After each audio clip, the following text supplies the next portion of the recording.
Сіздердің беріп жатқан услугаларыңыз өте қымбат. Кеше айтып кеттім ғой.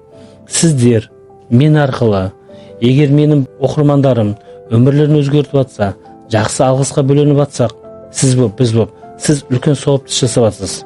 Сондықтан сіз жұмысыңызды төмен бағалауыңыз керек емес.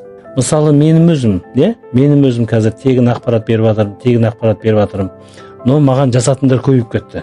Сондықтан мен 10 қадам, мысалы қалай нишаны таңдаймыз, магазинді қалай ашамыз, оны оборудование, жұмысқа қалай аламыз, дан бастап жеке брендқа дейін өзімнің өмір жолымды қазір мастер-классқа ашып жатырмын.